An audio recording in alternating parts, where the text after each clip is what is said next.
welcome back to Whole Wellness. My name is Anne, and I know you can probably see just the edge of my little Christmas sweater. I've got a reindeer with a white puffy nose that I got years ago, and it's ugly sweater day today at work. So that's what I've donned, and it's a little hokey looking in the camera, but hey, 'tis the season. Today we're continuing the series on favoritism, and why is this important to talk about? We're going to touch on that once again, but please, I beg you to go back and watch video number 1 and 2 that tells the story and the background of why we're talking about it and the start of what happened with me at the rebound job that I had after the toxic triggering job I had that got me into wellness, into counseling and healing on this journey for healing, and committed to being a healthy person with healthy relationships with others in my life. So welcome and thank you so much for tuning in. So the reason we're talking about this is because in order to be healthy, we have to be just. We cannot be a healthy person if we're going to be going through life reactively and emotionally charged and not judging situations fairly, reasonably, logically, and with justice, with fairness, and objectively. We're not going to have sustainable or relationships or longevity in our relationships. We're going to be living life in a very topsy-turvy, dramatic, chaotic way. When we talk about inequality and justice and stuff like that, we tend to use these words in a global sense about social issues. But when I'm talking about favoritism, I'm talking about the exact same thing. I'm not talking about something different. I'm just talking about it on a smaller scale in everyday life. The concept is the exact same. We need to be fair and reasonable and just in everyday life, in every circumstance. And when we're not, that's a symptom of being an unhealthy person. So we left off in video number 2 with me pretty much wrapping up how I was feeling after the Christmas party for my coworker, Lily, when my boss left our table and went away for a few minutes. When she came back, she had 2 drinks in her hand and she handed one to Lily and didn't even acknowledge that I was there, much less offer or ask if I would like a drink. I just was left out. And so there was this undercurrent of favoritism regarding the Christmas party and the planning that went into it, and how I felt like I got the shaft with that whole thing because I was the low man on the totem pole of the 3 payroll coordinators. I was the one with the least amount of tenure. Sorry, someone's headlights are shining. They're just turning around and they're shining right in my face. And all the angst that was building inside of me and the resentment that was starting to build during the planning and throughout the 2 months leading up to the Christmas party. And Lily was a very nice person. I had nothing against her. It was my boss who really seemed to have this thing about, like, something against me, but also really loved Lily for some reason. But I didn't understand what Lily had that I didn't have. So there was this undercurrent of me feeling like things were unfair prior to the Christmas party. And I kept fighting against this and ignoring the possibility that Lily was being favored over me and was getting special treatment and special benefits and special help and assistance in planning her party, whereas I was literally just thrown to the wolves. The other part of this that is pretty important to mention, which is completely my fault, and I've left out of the first 2 videos, and as I was going back and editing, I thought, Anne, you've got to put this in there, is I did mention the fact that this was a company that was a conglomerate.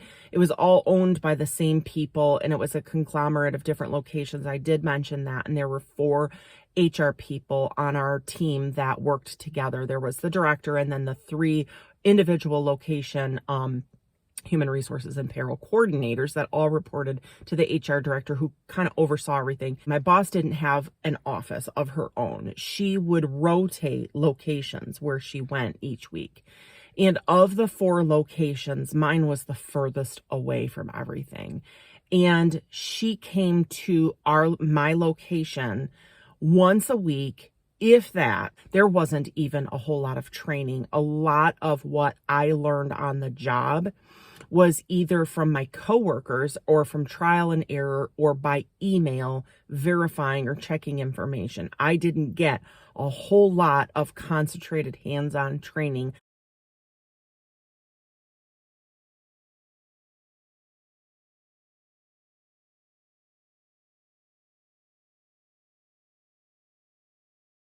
And as I mentioned, my boss was not the most fantastic communicator either. So that was part of what was working against me. Again, not my fault, something that my boss should have been aware of, but I think she was being lazy in this aspect. Her favorite location to go to, and the one that she was at a lot more, was the location that Lily was at. I don't know why I did not get fair visitation from my boss, or what I would call fair or equal leadership and guidance. Especially being a new employee. And that first 6 months, that's all it should have been. I really needed to learn about the people, about the company, and about how things are done, especially from the HR aspect. And then COVID hit, So Christmas party was in December 2019 and COVID hit in March of 2020. So it was very close. I hadn't even been there a year when COVID hit. So if you kind of wrap your head around how long it takes to familiarize yourself with a job, usually takes 6 months to a year, depending on the job, and really feel comfortable. I hadn't even been at this job for a year by the time COVID hit. And that was like, bam, another whole full-time job. But I want to pick up with the aftermath of the Christmas party planning. So I had all this pent up resentment that I was really fighting. And then the drink situation happened and I was hurt. And I found myself wondering, what is it about Lily that my boss loves so much? And similarly, what is it about me that my boss hates so much? Why is she giving me the feeling that I'm crap, that I'm not worthy of her leadership or guidance or assistance? Like, I was hurt. And it was the drink that tipped the scales, because I thought, how rude. That wasn't just like a favoritism thing. That was a snub to me. And so in the aftermath, or the recovery of that hurt in the weeks following into 2020, what did I do? I doubled down like I've done my whole life. My perspective was, I'm going to prove to you that I'm not as unworthy as you insist that I am. I was triggered again because I hadn't yet gotten to counseling. I was still dealing with the emotions and the bitterness and the hurt and the resentment from the toxic triggering job I had. And then I went to this other job where it was a little bit better situation work-wise for me, but there was a toxic boss. And then my feelings were hurt again. So I was still dealing with all the, me believing that I could have relationships with some of the people that I worked with at the triggering job, and believing that a couple of them were really my friends, and not really seeing truth for what it was in full as far as the experience on the toxic job was. Went to the rebound job, was dealing with all this favoritism again, and I doubled down beginning in January, and throughout January I doubled down my work, and I worked my tail off to prove to my boss, even though she didn't verbally say this to me, she didn't have to prove to my boss that I was worthy. And I could never have told you back then at that time that that's what I was doing. I just knew I had to do it because I'm stubborn, and there is no way. And I think this is why I was the scapegoat of the family, because I spoke up against injustice. There was no way I was going to settle for this unfairness that I was seeing around me. And I got labeled a troublemaker because I spoke up against unfairness and inequality and injustices. But part of that thought process that I was going through at that time was, it must be my fault. I must not be doing something right. I must be falling short in some way. It comes from my childhood of never feeling like I was doing the right thing and trying everything I could do to try to please my parents and try to keep the peace with my brothers. So this whole time, I was really convinced that the problem with the favoritism must be all my fault. So from, January, February, roughly after I recovered from the hurt, I doubled down, and throughout February into March, I was working my tail off. And then bam, just like that, COVID hit and we were shut down. We were shut down for, I believe, approximately 2 months, but not quite 2 months. The organization that I worked for was part of what was called in my state infrastructure. And so we were one of the first entities that were legally allowed to reopen. And our employees were brought back to work, but we had all these guidelines and standards we had to follow that no one knew about. It was such chaos. Employees were still trying to collect unemployment benefits for the prior 2 months while being out of work. And it was an absolute disaster. My job in human resources doubled. I all of a sudden was not only working my regular job, but that actual regular job became about 40% of what I was doing in any given day. About 60% of the time I was doing health screenings, temperature checks, symptom checks, following up with people who weren't in work, tracking time off for the PPP loans, I think is what they were called. It was 2 full-time jobs when I returned to work in May of 2020. And it was in June of that year that I started counseling. So it took a lot to get me to the point, just like at the last job, the toxic triggering job, when I thought I was having a panic attack, it had taken me 5 years, and it had taken me a lot of abuse and a lot of mistreatment and a lot of lies for me to wake up and realize I needed to leave. At that time, I still didn't know why though. I just knew that I had to leave because I was near breakdown. Then at this job, it was with COVID and the resentment and the favoritism and the stuff my boss was doing that, everything. And I was still dealing with residual feelings that I had thought I had gotten over on the last job. Went to the rebound job, dealt with this boss and stifled it, doubled down, COVID hit. And all of a sudden I felt like I was near a breakdown again. But what I originally reached out to the counselor for was, why am I still feeling so restless and angry and frustrated all the time? Of course, believing and very convinced that it had to do with this job that I had that was so abusive.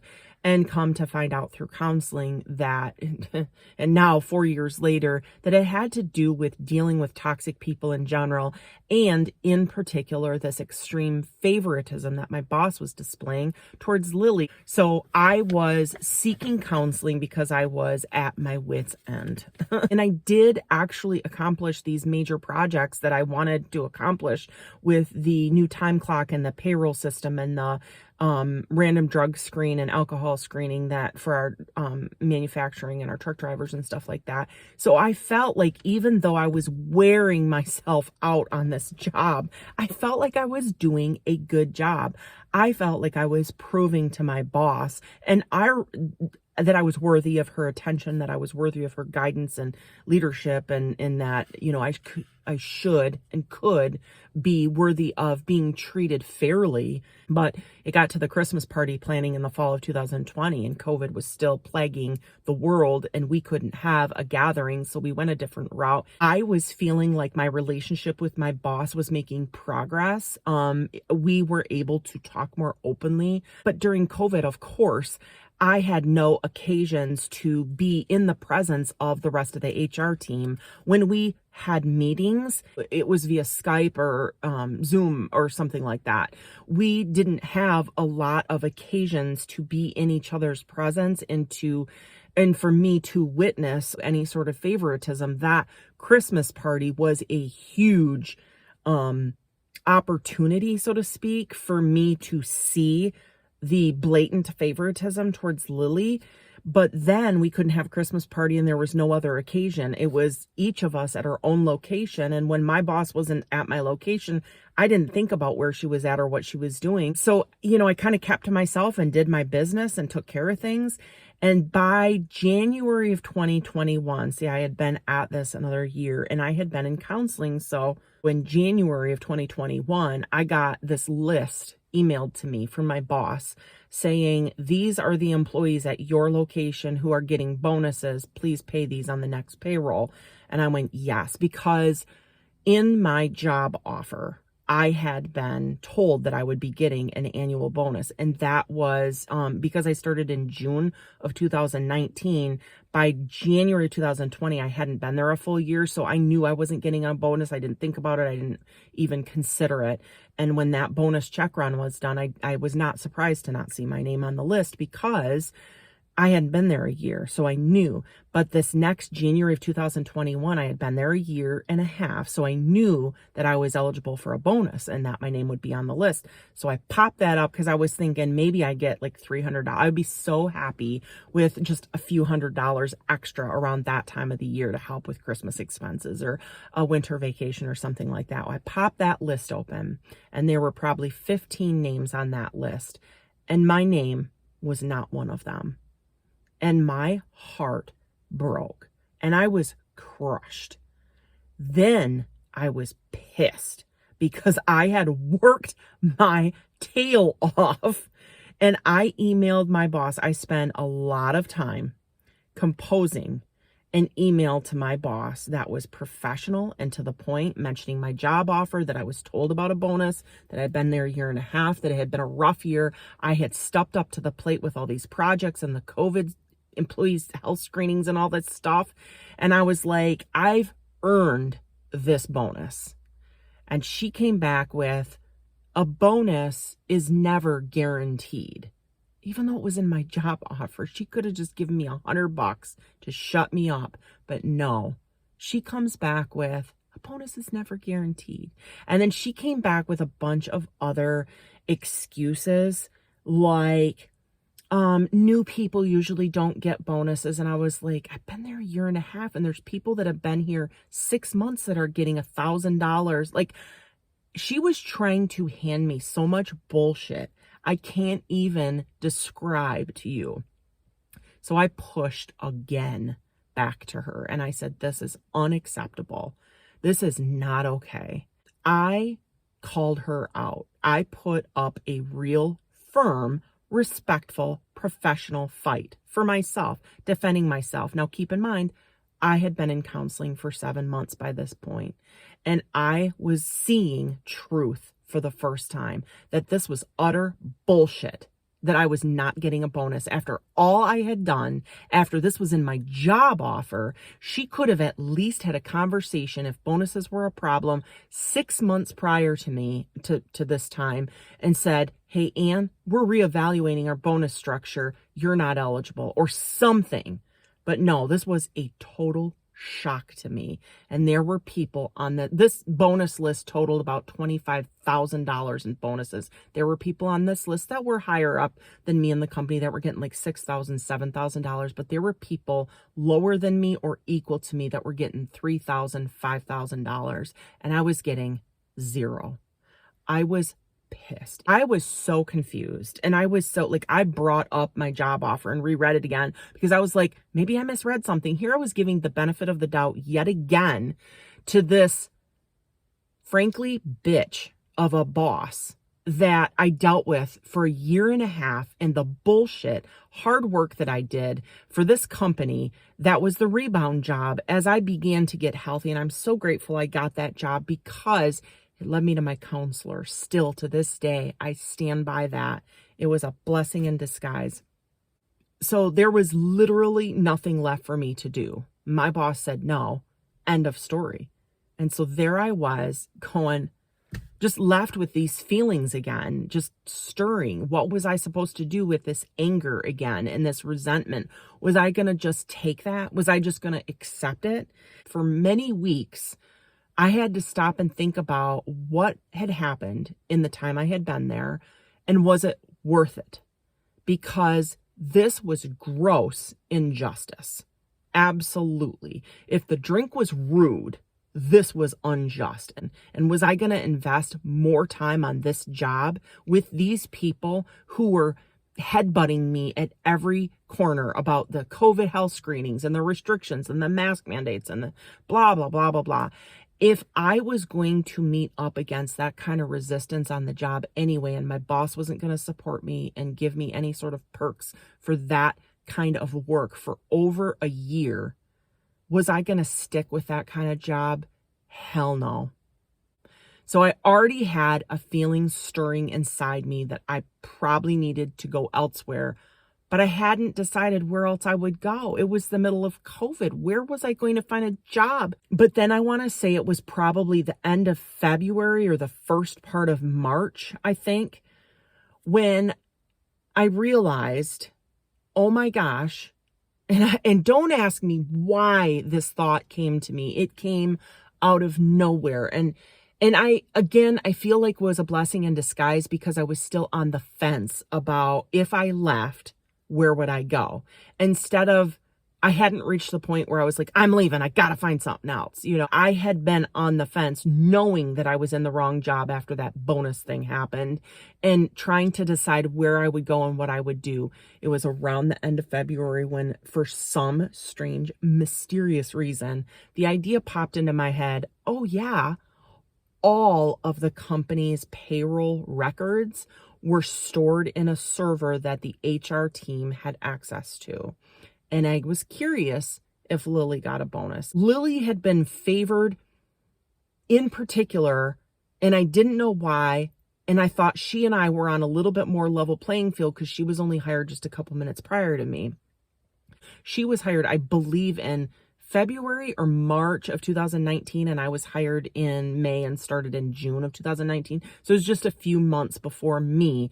And so we were relatively on the same playing field. She still had more seniority than me, but I was just curious if she had gotten any sort of bonus, if it was like $200, $500, and even though she was at a different location, every location had a similar bonus structure. So I don't know why I didn't think of it earlier. But I think because I'm the type of person who's not looking at others, I'm generally focused only on me and my performance and my task completion and my communication. I'm not comparing myself to others in a lot of circumstances, but I do when there's injustice. And I'm looking around going, wait a minute here. This is not equal footing.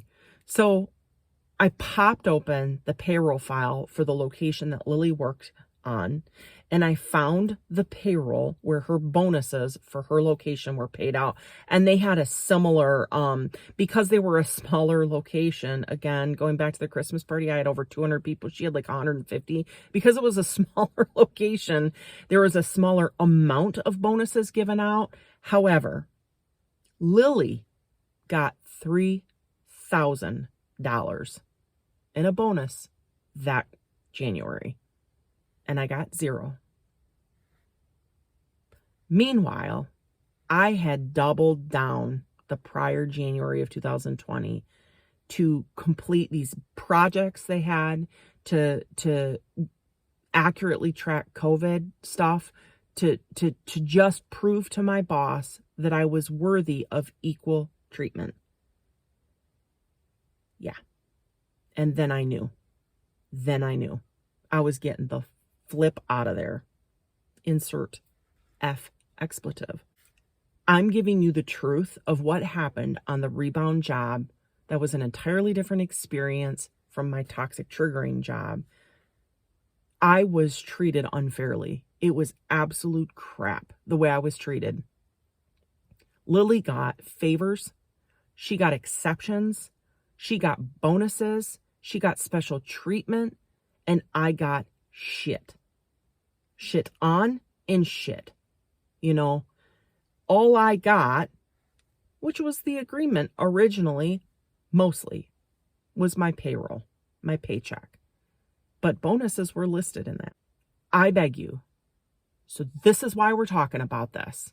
I beg you, don't let this happen to you. Don't let this be you. Now, take into consideration the fact that I've already stated, don't be hasty in any decision. Consider your family, consider your location where you live, consider your finances, and before you jump ship, make sure that you're doing the right thing. But do not allow yourself to be treated in this way in any job, in any situation, not just the job. When someone else on a level playing field as you is being given unreasonable and unfair benefits and perks and accolades and treatment, and you're being thrown to the wolves unfairly and unjustly, put a stop to it. Fight for it. Respectfully, professionally, keep your wits about you, be level-headed in any given situation, whether you're part of a club, whether you're part of a church. Speak up, stand up for yourself, stand up for what's just, and stand up for others that are being treated or shit on unjustly too.